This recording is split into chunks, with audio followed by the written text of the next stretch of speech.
Yorana, bonjour, c'est Ray pour Rayem Invest. On se retrouve dans cette nouvelle vidéo analyse trading bourse hebdomadaire, marché US. Avant d'aller plus loin, veuillez lire les mentions légales. Soulignez le fait que Rayem Invest ne fait pas de conseils en investissement financier. L'avertissement lié au risque.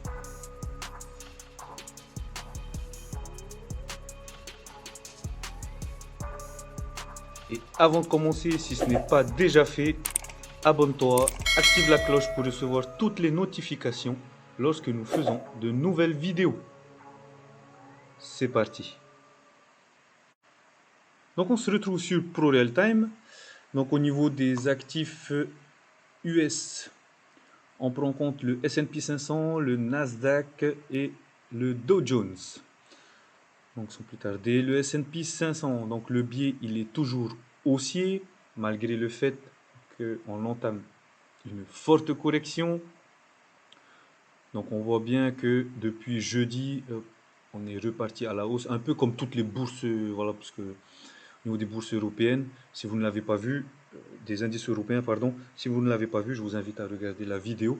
Et de même, on fait la même analyse, forte correction voilà, pour repartir. Voilà.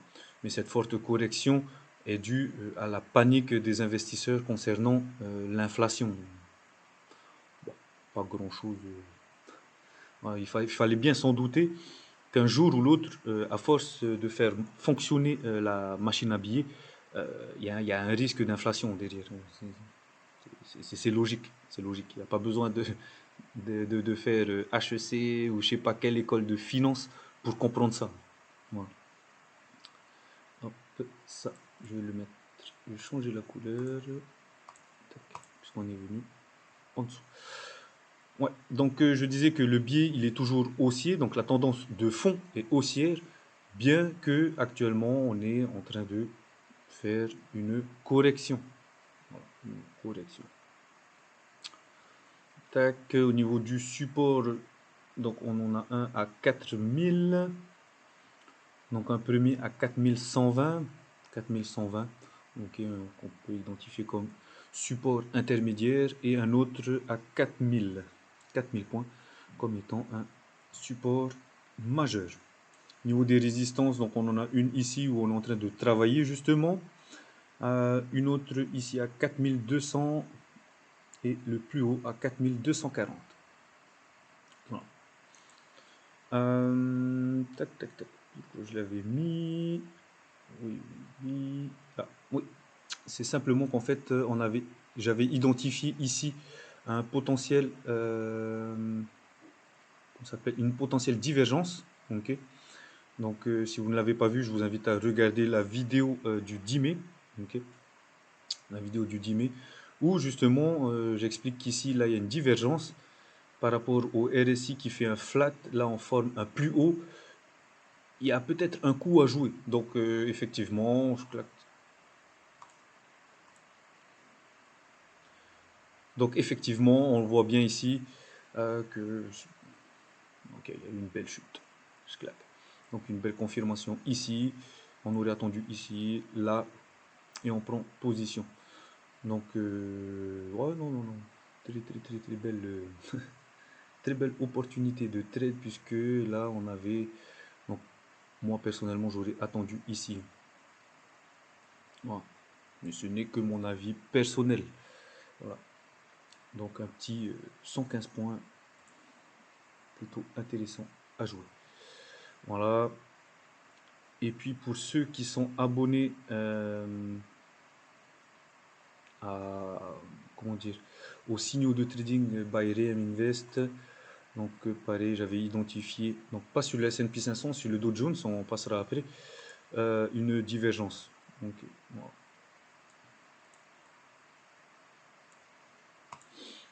Et puis donc ils ont pu profiter de cette belle hausse. Donc je le rappelle, ce n'était pas sur le S&P 500, c'était sur le Dow Jones, néanmoins 92 points à l'achat. Voilà.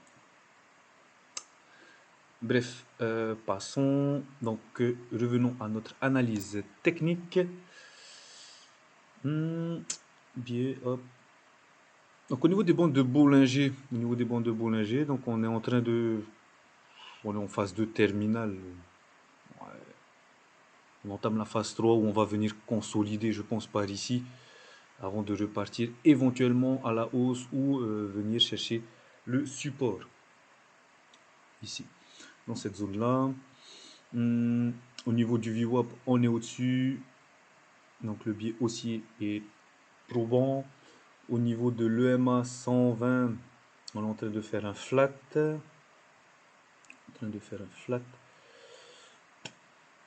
Oh.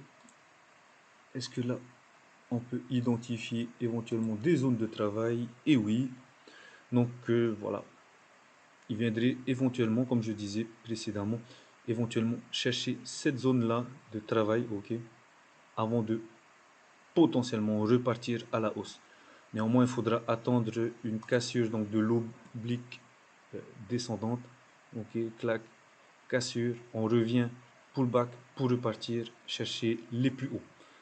Donc là, c'est très bien, il vient, hop, il revient construire, donc pullback avant éventuellement de repartir. Au niveau du RSI, donc on est à 53. Bon, donc on est en neutre, on surfe. Au niveau du Nasdaq, le Nasdaq, donc pareil, je claque le biais le plus important, il est haussier. Ça, je vais changer puisqu'on a cassé. On est haussier, bien qu'on ait une forte tendance baissière. Ok, une forte tendance baissière. Mais la tendance de fond reste haussier. Au niveau des supports, donc on en a un premier ici à 13 100 et un second à 12 700. Donc là, le cours il a été retenu par l'oblique montante, donc le support oblique. Ici, le cours il a été retenu à 13 400 par une résistance donc, qui était avant un support. Okay, donc il a été résistance ici. La semaine dernière, je l'avais identifié comme support. Puis là, il est revenu résistance. Interchangeabilité, il n'y a rien de spécial. Au niveau des bandes de Bollinger, donc on entame la phase 3. Pareil, on entame la phase 3 où on viendra corriger. Je pense éventuellement dans cette zone-là. Hein. Voilà. Dans cette zone-là. Voir ici, ok, sur le support, avant de repartir. Voilà. Au niveau du VWAP, on est au-dessus et au niveau de l'EMA 120, on est en dessous, donc un beau range. Voilà. Un beau range qui est en train de se profiler. Est-ce qu'on a une zone à tracer ici? Donc voilà, même les retracements de Fibonacci confirment donc mon analyse du price action pour un retracement jusqu'ici, zone de travail pour consolider et après repartir fort à la hausse. Au niveau du RSI, donc on est à 53, donc zone neutre. Pas grand chose à dire. Donc voilà ce qui est du Nasdaq, passant au Dow Jones. Le Dow Jones, donc le biais il est haussier. Ok, le biais il est bien haussier. Celle-ci a été cassée. Plus tard elle fera office de résistance, mais pour l'instant ce n'est pas le cas, c'est simplement cassé. Voilà, donc le biais il est bien haussier. Le biais il est haussier. Même si actuellement on est en train d'assister à une correction. À une correction. Tac, donc la semaine dernière, j'expliquais qu'en fait on pouvait potentiellement prendre à l'achat si on devait casser cette zone-là. Ok. Lundi 10 mai, voilà. Si on devait casser cette zone-là, mais ça serait de très court terme. Voilà. Pourquoi? Parce qu'en fait, il faut que le cours, ouais,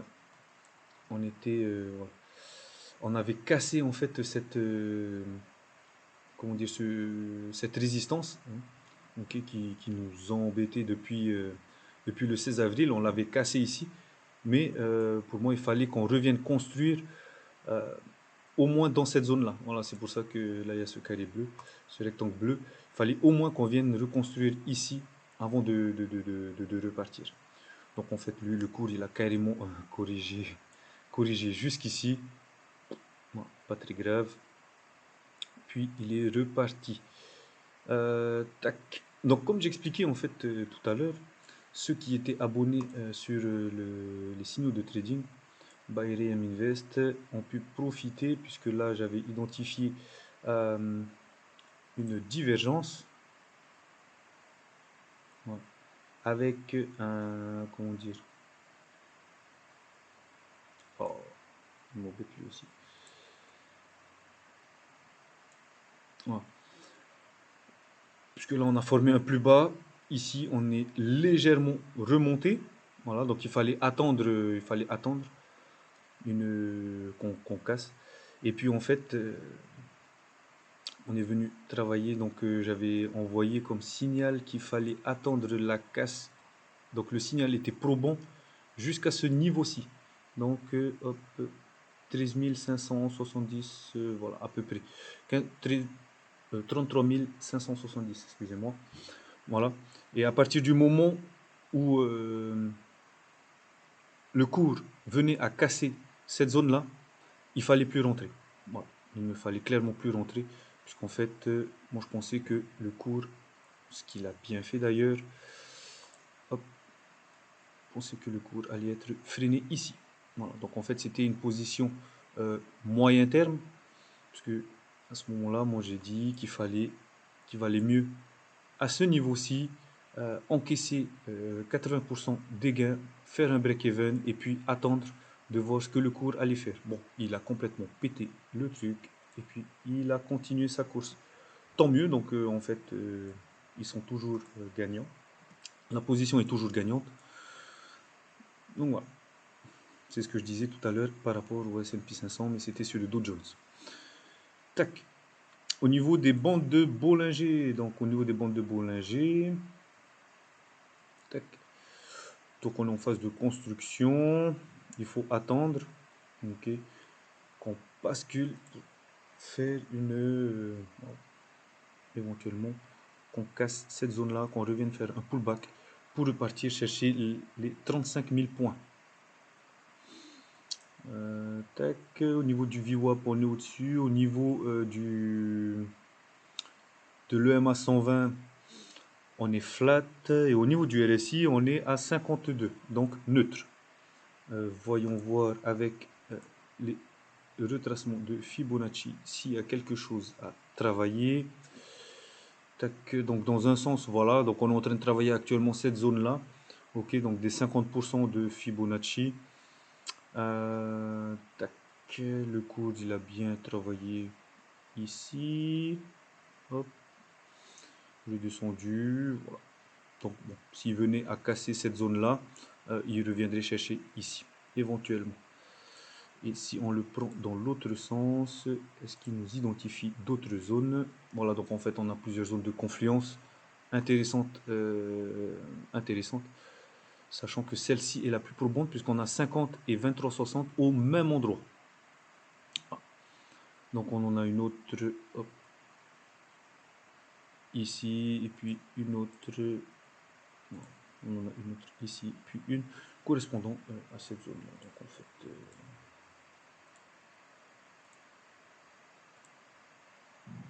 hop, hop, voilà, si on devait... Donc voilà, si on devait casser ici, donc il serait retenu là, il reviendrait faire un throwback pour venir chercher cette zone-là pour éventuellement repartir. Voilà, ce n'est que de la probabilité. Dans le cas contraire, donc il casserait cette zone-là, okay, donc la résistance oblique, pour venir chercher la zone des 34 500 pour retracer ici, donc faire un pullback pour repartir.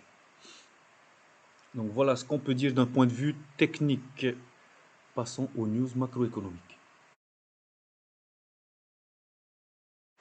Donc au niveau des macroéconomies, donc je le rappelle ici, vous avez le récap de tout ce que je viens de dire.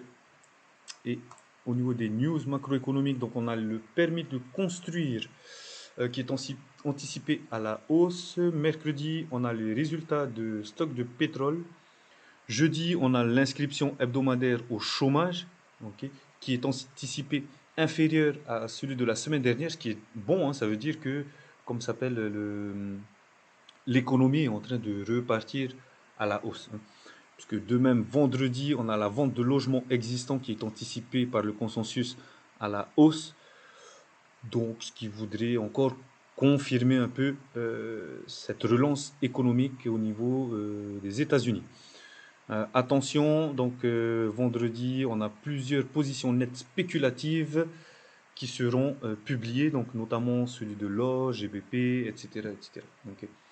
Donc là, il faudra aller voir les résultats sur les sites appropriés. Au niveau de la conclusion, donc voilà ce qu'on peut dire. Donc achat si cassure de l'oblique baissier, si refoulement, bon bah, vente, voilà. Au niveau du Nasdaq, on est dans un range, voilà, même si on a un fort biais baissier actuel, on est dans un range, et de même pour le Dow Jones où en fait on aurait des opportunités d'achat et de vente. Donc voilà, je rappelle, hein, je ne fais pas de conseils en investissement financier. Okay, ça, c'est ce que je pense. Okay, ça, c'est ce que j'ai pu analyser. Ça, ce sont les news. Okay, et ça, c'est ce que je pense. Comment préparer ma semaine. C'est tout. Cela n'engage que moi. Hop, petite faute d'orthographe qu'on corrige tout de suite. Nous avons terminé. On se retrouve la semaine prochaine pour une nouvelle analyse. N'oublie pas de t'abonner, active la cloche pour les notifications, like si la vidéo t'a plu et commente. Nous sommes également présents sur les réseaux sociaux, Facebook et Instagram, le tout dans la description. One life to act.